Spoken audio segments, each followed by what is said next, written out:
Vasudevaya. Om Namo Bhagavate Vasudevaya. Om Namo Bhagavate Vasudevaya.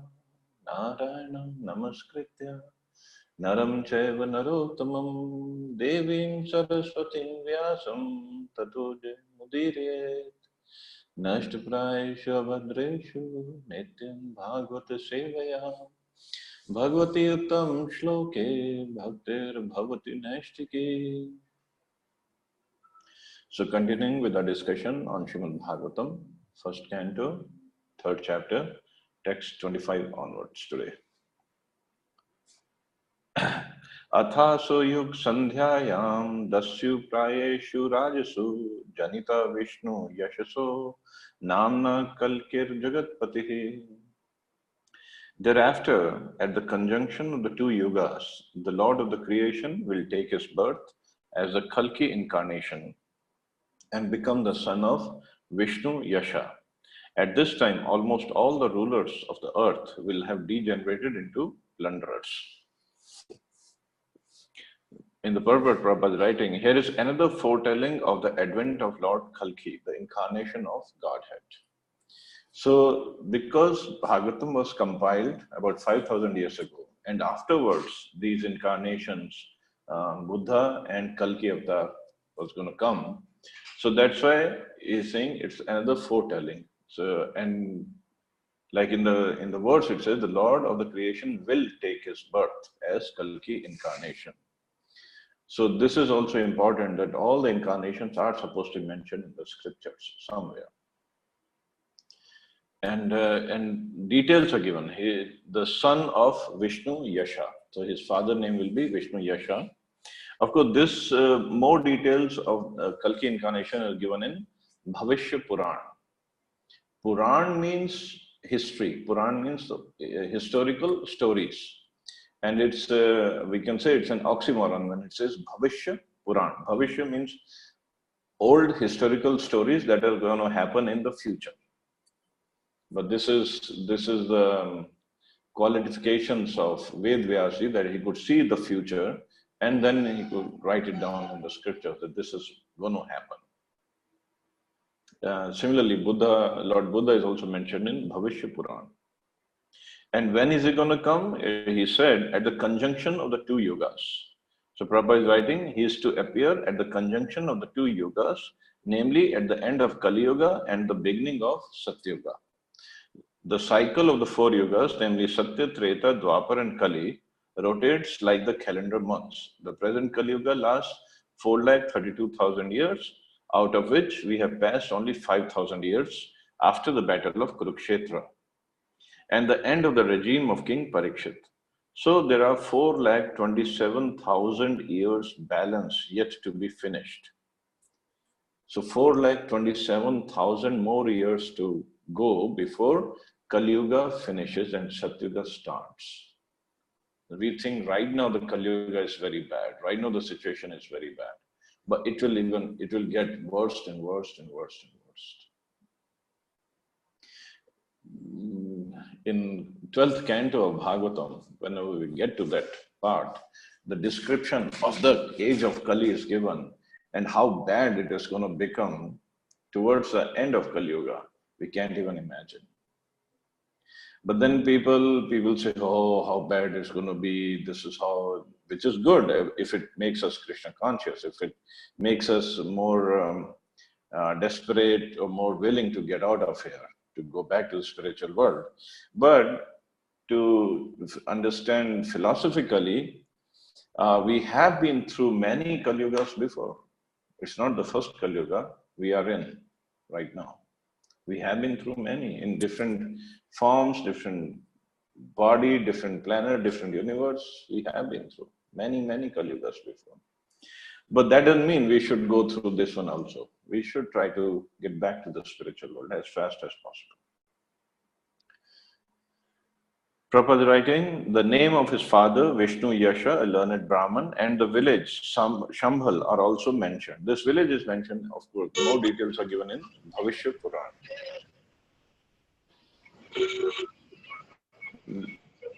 Girish Prabhu, somehow, I don't know why your mic gets on all the time. Even I don't understand, Prabhuji, why this get on. Okay, sorry. So, all as above mentioned, all these foretellings will prove to be factual in chronological order. That is the authority of Srimad Bhagavatam. Also, many times we see on hoardings, this Kalki Avatar has already appeared, and this village Kalki Avatar is there.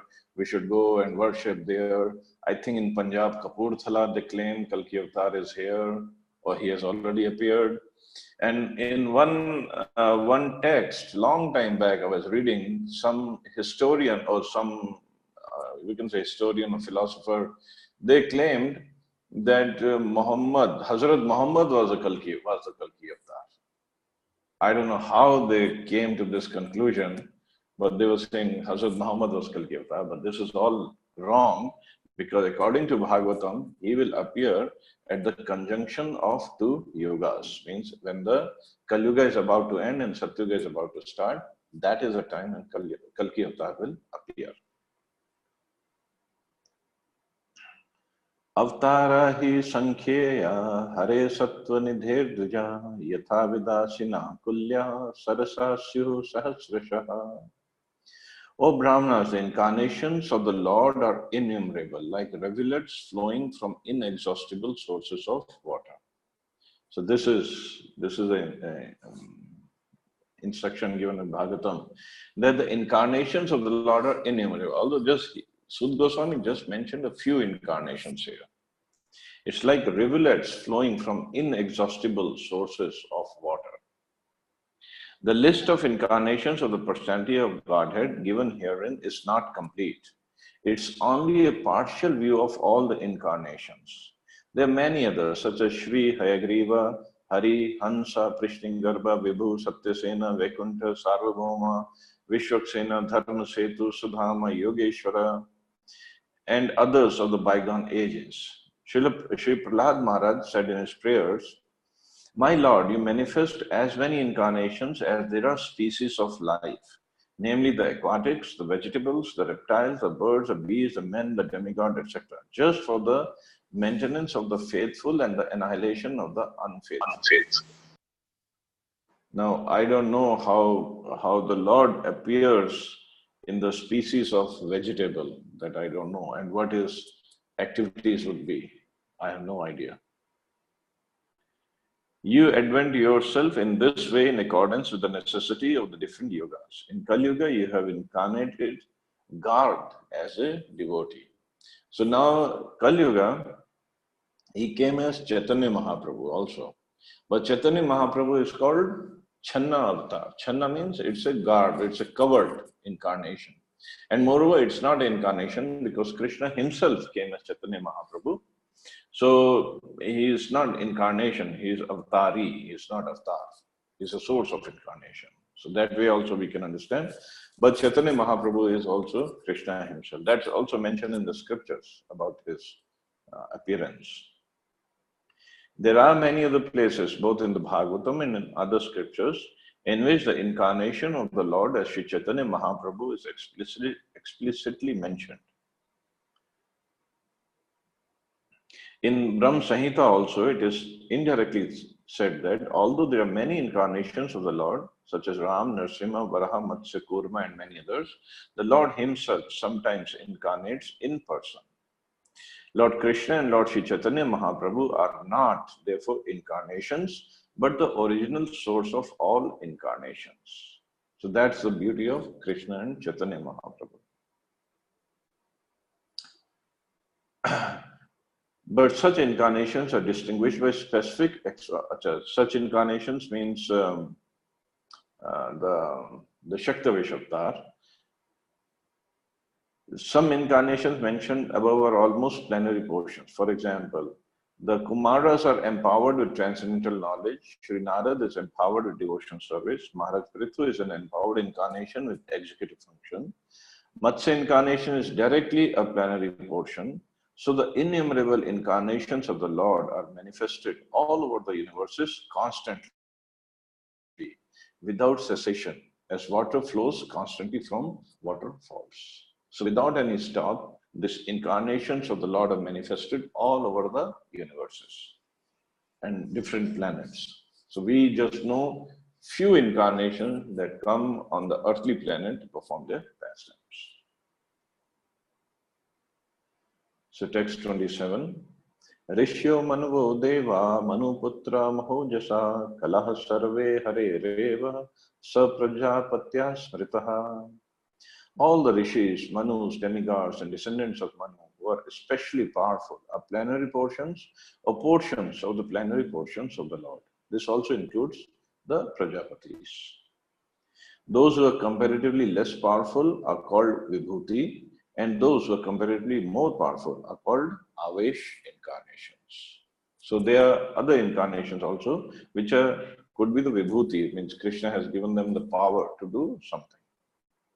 Now comes the text 28, which is the Paribhasa Sutra of whole Srimad Bhagavatam. Paribhasa Sutra means this is a foundation, this is the basis of whole Srimad Bhagavatam. The Bhagavatam is the expansion, you can say expansion of this shloka only, which is Ete chanchkala punsa Krishnastu Bhagavan Swayam Indrari Vyakulam Lokam Hridayanti Yuge Yuge. All of the above mentioned incarnations are either plenary portions or portions of the plenary portions of the Lord. But Lord Shri Krishna is the original personality of Godhead. Krishnastu Bhagavan Swayam. Tu means but. Means like Sud Goswami is changing the theme here. All the above, ete chanch kala punsa. Ete means all these, cha also. Ansh, either they are ansh or kala. Kala means plenary portions or part of the plenary portions. But Krishna's tu Bhagwan Swayam. He is the Swayam Bhagwan. That we have to understand. Another way of understanding what is the meaning of Swayam Bhagwan.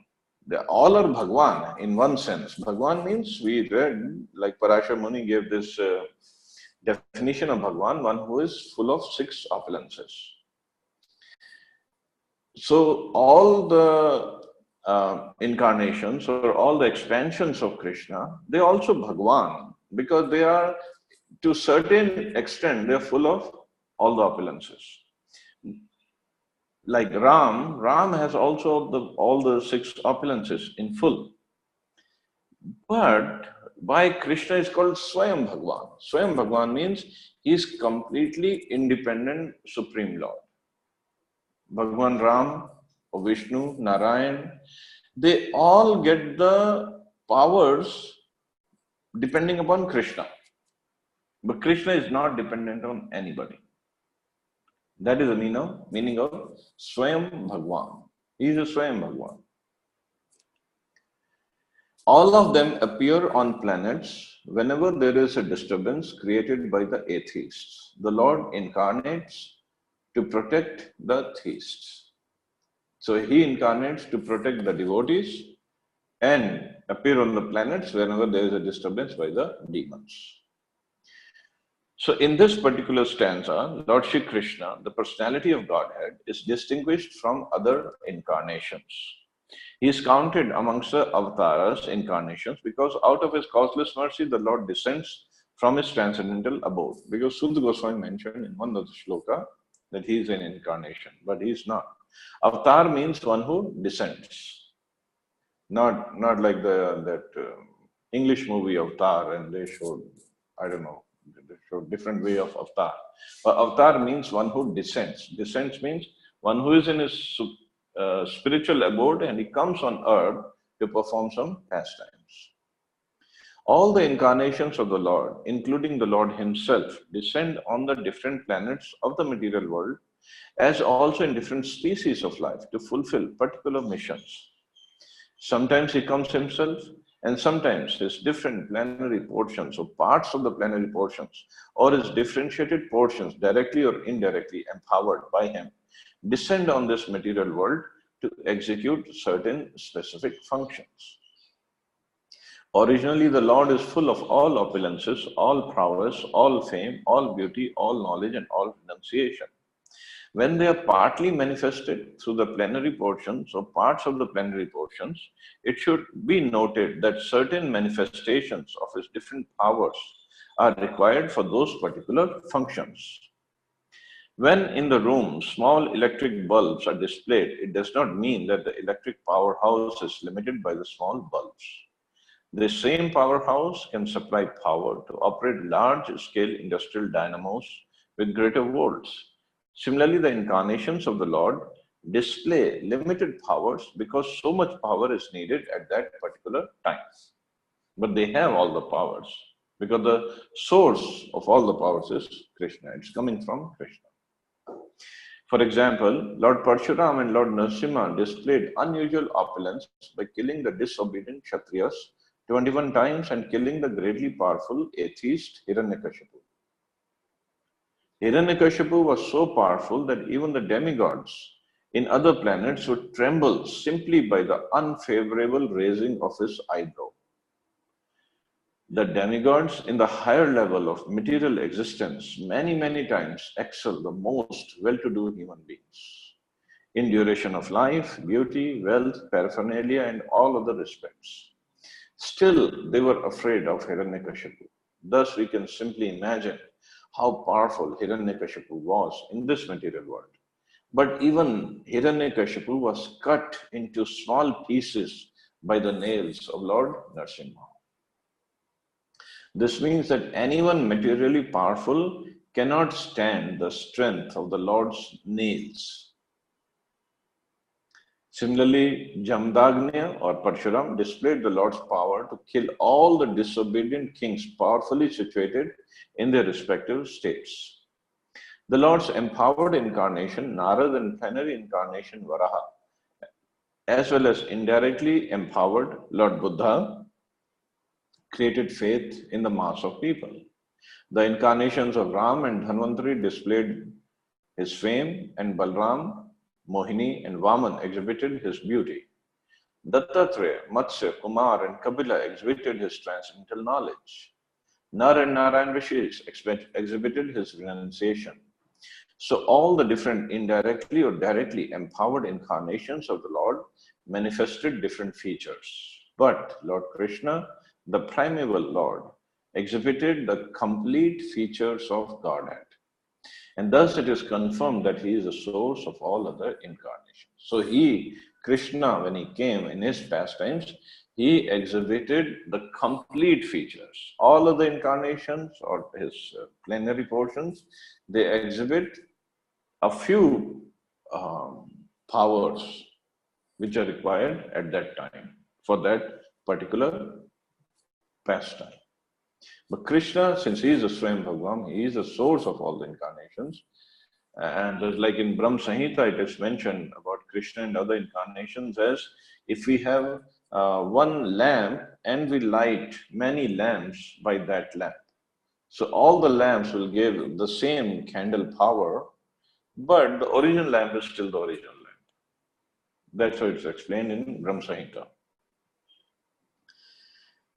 And the most extraordinary feature exhibited by Lord Shri Krishna was his internal energetic manifestation of his pastimes with the cowherd girls.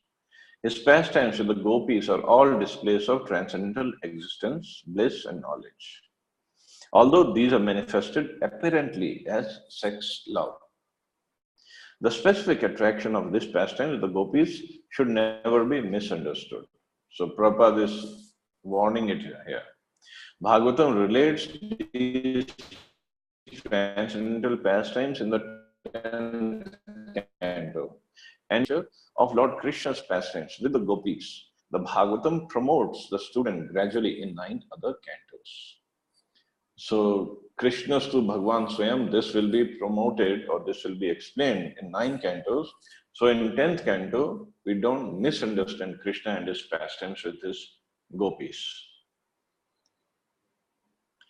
According to Srila Jiva Goswami, in accordance with authoritative sources, Lord Krishna is the source of all other incarnations. It is not that the Lord Krishna has any source of incarnation. All the symptoms of the supreme truth in full are present in the person of Lord Shri Krishna. And in the Bhagavad Gita, the Lord emphatically declares that there is no truth greater than or equal to himself. In Bhagavad Gita, he says, Mattaha paratram nanyat. There is no one superior than to be. The summum bonum Krishna is one without a set, portions and particles. Now you see all these names. And Chaitanya Mahaprabhu, when he explained those in Chaitanya Charitamrita to Sanatana Goswami, it goes in much detail. So Prabhupada he's just writing some names. He says, he himself has expanded himself in various parts, portions and particles as Swayam Rupa, Swayam Prakash, Tad Ekatma, Prabhav, Vaibhav, Vilas, Avatar, Avesh and Jivas, all provided with innumerable energies. So there's so many different categories of incarnations. It's so difficult to understand Krishna. And what do? They all provided with innumerable energies just suitable to the respective persons and personalities. Learned scholars in transcendental subjects have carefully analyzed the summum bonum Krishna to have 64 principal attributes. So they have analyzed that Krishna has 64 principal attributes. All the expansions or categories of the Lord possess only some percentage of these attributes. Just like Vishnu Tattva, like Ram, Narayan, Vishnu, all these features, they have 93% of these 64 attributes. So they come out to be 60 qualities.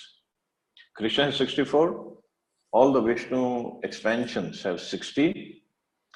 And then we come down to Lord Shiva. It is said Shiva has 84% of those attributes. So Shiva, in terms figure-wise, he has 55. If we do the 84% of 64, it will be 55. And then Brahmaji, the most perfect living entity, Jiv Tattva, he has 50 qualities, 78%. Comes to 78%, of which is 50 qualities. So any jiva like us, we can only become perfect up to the status of Brahmaji. Although we can go back to the spiritual world, but our perfection will be getting these 50 attributes to the utmost degree possible. That's all. We cannot come to even to the level of Lord Shiva, who has 55 qualities. Forget about Lord Vishnu, who has 60, and Krishna has 64. The 4 qualities that Krishna has, which sets him apart from all the Vishnu Tattva or Vishnu categories, are his Venu Madhuri, means his playing on the flute is very sweet. His Roop Madhuri, his Roop or his form is very sweet. His Lila Madhuri, his pastimes are very sweet, and Prem Madhuri, his dealing with his devotees, the loving dealing with his devotees are very sweet. So these 4 set him apart. So we can stop here and see anybody has any questions or comments. Hare Krishna, Prabhuji. Okay. Yes, Saraswati Mataji. No, Prabhuji, let Prabhuji first. I'll after that. Okay. Thank you. Who was the Prabhat this side. Yes, Prabhuji. Hare Krishna. Prabhuji, we have noticed that this Gopi Lila of Lord Shri Krishna has been, described in a very glorious manner in Shri Krishna book and many other scriptures as well. But I've got to know and through various different guys that others take it in a very lusty manner. And even in this verse, Srila Prabhupada is just explaining that one of the most biggest Lila by Lord Shri Krishna is Gopi Lila. So I just wanted to know that out of all innumerable activities and the Leelas Lord has performed, why this Gopi Lila has been given such a high significance. First of all, this Ras Leela is only performed by Krishna among all the incarnations or expansions. Only Krishna performs this Ras Leela. And Ras Leela chapter, when we come to know, come to read and discuss in detail, we'll see all these gopis, they were not in the material bodies, they were all in the spiritual bodies. And this Ras Leela, which happens, basically it happens on every Purnima, full moon night, but the special ones happens on Kartik Purnima and Sharad Purnima during Kartik month. And this Ras Leela went on for a day of Brahma. For us, we can say, oh, it went on for a few hours, but it went on for a day of Brahma. It was that long. And it is special because Krishna is not dancing with the gopis for any sexual pleasure. It was to fulfill the desires of the gopis who had completely surrendered and completely given up everything for the satisfaction of Krishna. So Krishna in return had to satisfy their desire. It was their desire to dance with Krishna in the form of Ras Leela. And no other expansion, no other incarnation of Krishna, it performs this Ras Leela. So that's why it's considered topmost pastime of Krishna. Okay, Prabhuji, thank you so much. You will. Prabhuji, I have a question. What is the difference? What is, first of all, Prajapati? I mean, who are Prajapatis then? And then what is the difference between a Prajapati and a Mahajan? Oh, Prajapati, just name suggests, no, Praja means he creates the population. Like Okay. there was Daksh Prajapati. He was a Prajapati. From him, all the living entities come. Brahma creates Prajapatis, and Prajapatis later fills out the whole universe. And from Prajapati comes Manu. Manu is a creator of human beings. And Mahajan are the spiritual authorities mentioned in the scriptures who know the all the principles of religion, principles of bhakti. So they know that. Okay, thank you, Prabhuji. You're welcome.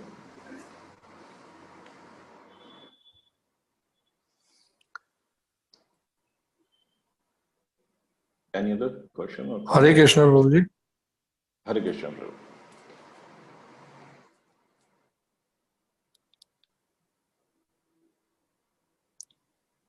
Yes, Rajiv, Prabhu. Prabhuji, one clarification.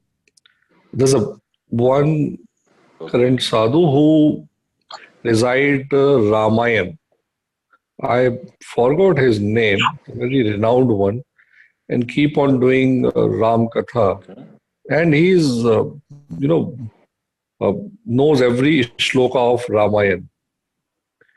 So in one of the session, he was referring that comparison of the gunas. So when he says that Krishna has more gunas, so we were trying to say what kind of guna he has, doing a chori or playing with gopis and all. So that was not as a kind of a positive sign. No, he's still kind to say that Ram is a supreme and kind of indicated he was doing it. So my question was that the person who is,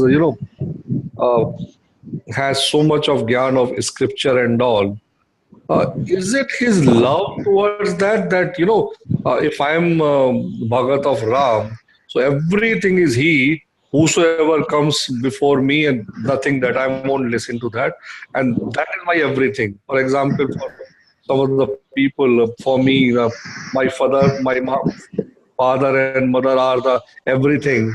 Rest, so I don't know really kind of thing. This is one. Secondly, when such a person is so much of devotion, is he not getting kind of a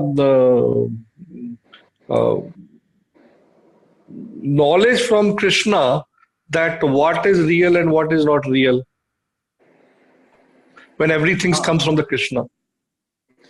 See, I don't know what's his status like, what's the position.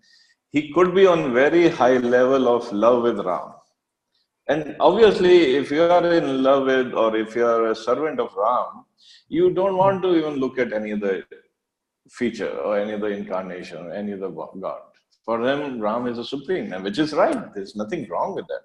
Just like Hanumanji. Hanumanji can never serve Krishna.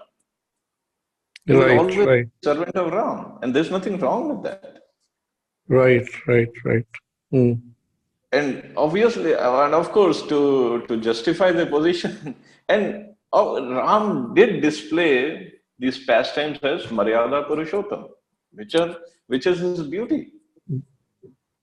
And Krishna displayed the pastimes of Mm. Prem Purushottam, which is his beauty. Mhm. I'm sorry, Purna Purushottam, Krishna. Krishna is Purna Purushottam, which is his beauty. Chaitanya Mahaprabhu displayed pastimes of Prem Purushottam, which is his beauty. Okay, okay. Mm. So, I mean, as devotees of Krishna, we should not find faults with any other incarnation or the devotees of other incarnations. There's nothing wrong. Like Prahlad Maharaj is devotee of Lord Nrsimhadev. He has a special relationship with Nrsimhadev. Correct. We cannot say he is in any way less than a devotee of Krishna. No way. We are not even up to that level of devotion that Prahlad Maharaj has for Nrsimhadev. Okay. Mm. Yeah. Right, Prabhuji. Yeah. Mm. Or when we read the story of Dhruv Maharaj goes back to Vaikuntha. He saw the four-handed feature of Lord Narayan. But we cannot say, oh, since we are trying to be actually we are struggling to be devotees of Krishna, we are in any way better than Dhruv Maharaj. Look at the qualities of Dhruv Maharaj. And because of those qualities, of his dedication, his service, his determination, his name is mentioned in Srimad Bhagavatam. Our name is not mentioned in any scripture. So we are in nowhere. Just because we got this bhakti that we are trying to imbibe by the mercy of Srila Prabhupada. That's all we have. So we should not put down in any way or respect other devotees of other incarnations. No, that will be a big offense. But if somebody is doing that, I don't know what his level is like, so I cannot comment on that. I cannot comment on that.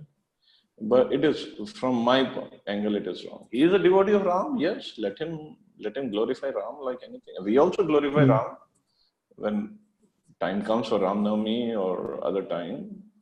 Wonderful characteristics Ram had displayed. But ourselves, we are still struggling. We don't know our Swarupa actually.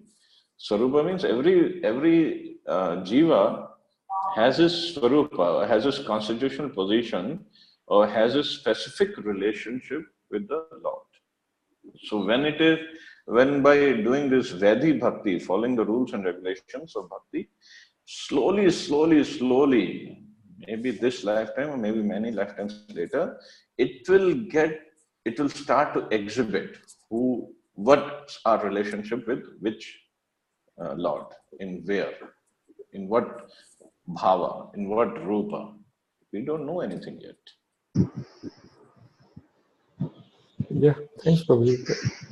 Okay? Thank you, brother. Yeah. Thanks. Any other questions? Archana Mataji, you have a question? Hare Krishna Prabhu ji Hare Krishna. प्रभु जी मुझे बस 56 भोग is like what is 56 भोग कहाँ कैसे ये 56 भोग is like what is that figure You have Jagannath ji at your home, so I'm pretty sure he's demanding that. he likes his Chappan Bhog. I just wanted to know you what is this 56 is how come this figure is like Actually, in Jagannath Puri, I could be wrong in figure here or there. Either it's 8 times 7 items or 7 times they offer 8 items. I don't know which one is which way. okay. And then in a day it becomes 8 times 7 is 56. Okay. Okay. This is the calculation actually. So I was just wondering as to Chappan caste. Like what is where is the 56 figure caste? So that's why he likes, every day he eats chappan bhog. Okay. Okay. Okay. Thank you, Prabhuji.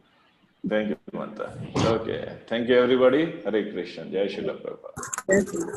Jai Shri Hare Prabhupada, Hare Krishna Prabhu. Hare Krishna.